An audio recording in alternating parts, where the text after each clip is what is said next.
Hello दोस्तों, welcome back to my channel PCM classes में आपका स्वागत है। जैसा कि आप लोग जानते हैं कि दोस्तों आपका पेपर जो होगा वो 24 मार्च से स्टार्ट हो रहा है। और आपको पता है कि हाई स्कूल और इंटर दोनों में आपका एक लेसन है विद्युत, और इसके न्यूमेरिकल तो ज़रूर आते हैं। तो आपको कौन कौन से फार्मूले हैं उन सारे फार्मूलों को मैं बहुत ही अच्छे तरीके से बता रहा हूँ। और एक ही वीडियो में मैं जितने भी फार्मूले हैं आज उन सारे फार्मूलों को बता दूंगा। और मैंने न्यूमेरिकल भी बताया है, और भी जितने न्यूमेरिकल बचे हुए हैं उन सारे न्यूमेरिकल को भी बता दूंगा। तो चलो देखते हैं विद्युत लेसन से कौन कौन से ऐसे फार्मूले हैं जो बहुत बार पूछे गए हैं। ठीक है, तो सबसे पहला चीज़ हम जानते हैं कौन सा फार्मूला, वैद्युत आवेश का फार्मूला। ठीक है, वैद्युत आवेश का फार्मूला सबसे पहले हम समझते हैं कि वैद्युत आवेश का फार्मूला क्या होता है। ठीक है, आवेश को हम क्यू से डोनेट करते हैं। फार्मूला होता है क्यू बराबर में, एक फार्मूला आपका होता है एन इंटू ई, और एक फार्मूला होता है क्यू बराबर में आई इंटू टी। ठीक है, ये दो फार्मूले हैं, इन दोनों फार्मूलों को आपको याद करना है। क्यू को बोलते हैं आवेश। ठीक है, क्यू आपका होता है आवेश, एन आपका होता है इलेक्ट्रॉन की संख्या। एन को क्या बोलेंगे, एन आपका होता है इलेक्ट्रॉन की संख्या, जबकि ई आपका होता है इलेक्ट्रॉन, जिसका मान होता है 1.6 गुणे 10 की पावर माइनस में 19। और भी यहाँ पे समझते हैं आवेश का जो मात्रक होता है वो क्या होता है, वो आपका होता है कूलाम। आवेश का मात्रक कूलाम होता है। यहाँ पे क्यों, क्यों को आप बोलोगे आवेश, तो ये हो जाएगा आवेश। आई आपका होता है धारा। ठीक है, आई को आप धारा से डोनेट करोगे, और टी आपका होता है समय। ठीक है, तो ये भी एक फार्मूला हो जाएगा। आवेश का मात्रक कूलाम। यहाँ पे आपको बहुत सारी चीज़ें मैं बता रहा हूँ, मात्रक भी बताऊँगा, बीमा भी जिसका हो सकेगा बताऊँगा, और फार्मूले तो सारे के सारे मैं बताऊँगा। ठीक है, और धारा का मात्रक क्या होता है, धारा का आपका मात्रक होता है एम्पियर। और समय का मात्रक क्या होता है, समय का मात्रक हो जाएगा सेकेंड। तो ये आपका आवेश का दो फार्मूला है। ठीक है, क्यू बराबर में एन इंटू ई, और क्यू बराबर आई इंटू टी। आप यहाँ क्यू की जगह पे ये वाला भी फार्मूला लिख सकते हैं, मतलब आप आई टी बराबर में एन इंटू ई भी रख सकते हैं। ठीक है, ये भी फार्मूला आपका हो जाएगा।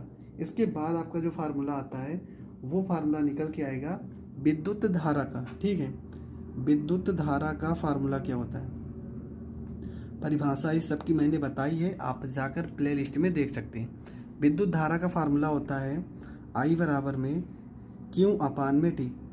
ये होता है विद्युत धारा का फार्मूला। ठीक है, धारा का मात्रक एम्पियर होता है, तो ये हो जाएगा आपका एम्पियर हो जाएगा।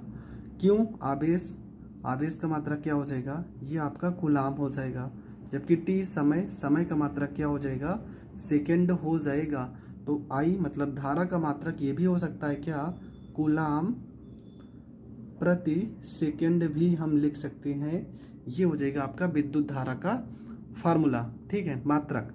और कूलाम प्रति सेकंड को ही हम क्या बोल सकते हैं, कूलाम प्रति सेकंड को ही हम एम्पियर भी कह सकते हैं। तो ये भी आपको पता होना चाहिए। इसके बाद आपका जो फार्मूला आएगा वो आएगा विद्युत विभव का फार्मूला।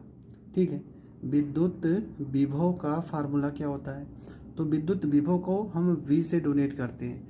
V बराबर आपका फार्मूला होता है W अपान में क्यू। इन सारे टॉपिक को मैंने क्लियर किया है, आप प्ले लिस्ट में जाकर देख सकते हैं। ठीक है, V बराबर क्या हो जाएगा, W अपान में क्यू हो जाएगा। V को किससे डोनेट करेंगे, V आपका होता है विद्युत विभव, और विद्युत विभव का जो मात्रक होता है वो होता है वोल्ट। W आपका होता है ऊर्जा, W आपका होता है कार्य, और कार्य का मात्रक क्या होता है, कार्य का मात्रक होता है जूल। क्यों आपका होता है आवेश, और आवेश का मात्रक क्या होगा, तो आवेश का मात्रक होता है आपका कूलाम। तो यहाँ से भी इसका मात्रक क्या हो जाएगा, विद्युत विभव का मात्रक आप क्या लिख सकते हो, जूल प्रति बटे में क्या है, कूलाम, जूल प्रति कूलाम।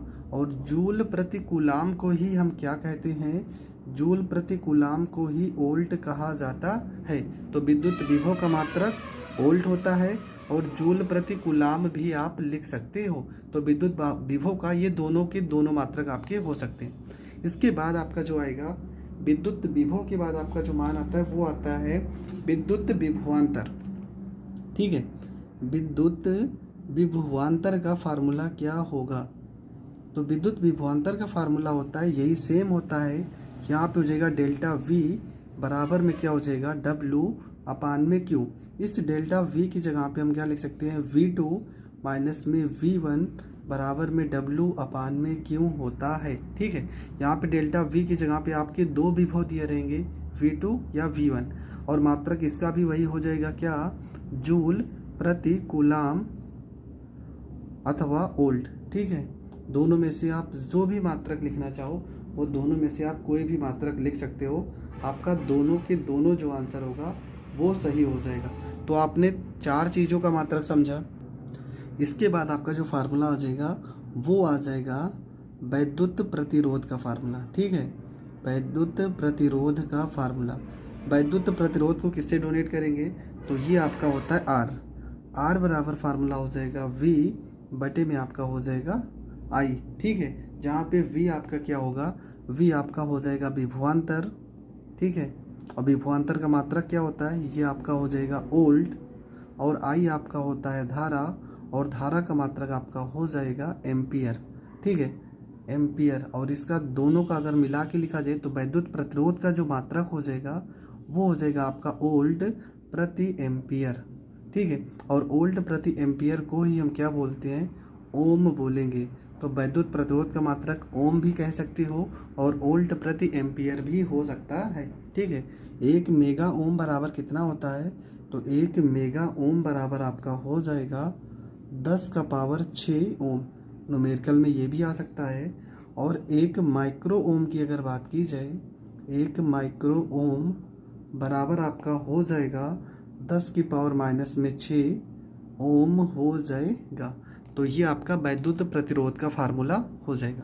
इसके बाद आपका क्या आएगा, इसके बाद आपका जो फार्मूला आता है वो आता है विशिष्ट प्रतिरोध का फार्मूला। ठीक है, इसके बाद आपका जो फार्मूला आएगा वो आएगा विशिष्ट प्रतिरोध का फार्मूला। तो विशिष्ट प्रतिरोध को किससे हम दर्शाते हैं, तो विशिष्ट प्रतिरोध को हम रो से दर्शाते हैं। ठीक है, तो ये फार्मूला हो जाएगा आपका रो बराबर में R यहाँ पे A और बटे में L हो जाएगा। ठीक है, अगर मात्रक इसका देखा जाए तो इसका मात्रक होता है ओम मीटर होता है। क्या होता है इसका मात्रक, इसका मात्रक हो जाएगा ओम मीटर। कैसे होगा वो भी मैं बता रहा हूँ। ठीक है, ये आपका विशिष्ट प्रतिरोध हो जाएगा। आर आपका होता है प्रतिरोध होता है। ठीक है, ए क्या होता है, ए को आप बोलोगे क्षेत्रफल होता है। ठीक है, और यल आपका क्या होता है, ये आपका होता है लंबाई। तो यहाँ पे अगर इसका मात्रक निकाला जाए तो प्रतिरोध का मात्रक क्या हो जाएगा, ये हो जाएगा आपका ओम हो जाएगा। और क्षेत्रफल का मात्रक होता है मीटर का स्क्वायर, और बटे में लंबाई का मात्रक क्या हो जाएगा, मीटर हो जाएगा। तो 1 मीटर से 1 मीटर स्क्वायर कट जाएगा। तो वही आपका जो मात्रक निकल के आता है उसी को हम ओम मीटर भी कहते हैं। तो ये हो जाएगा आपका विशिष्ट प्रतिरोध का मात्रक। ठीक है, अभी भी बहुत सारे फार्मूले हैं और बहुत सारे फार्मूले ऐसे भी हैं जिनका यूज़ होता है पेपर में, तो वो होगा नेक्स्ट वीडियो में। आज हमने विशिष्ट प्रतिरोध तक सारे के सारे फार्मूलों को समझ लिया है। इसके बाद अभी भी 6-7 ऐसे फार्मूले हैं जिनका यूज़ है, कैसे यूज़ होगा उन सारे के सारे क्वेश्चनों को मैं इसके नेक्स्ट पार्ट में बताऊँगा। तो मिलेंगे दूसरी वीडियो में, तब तक के लिए जय हिंद जय भारत।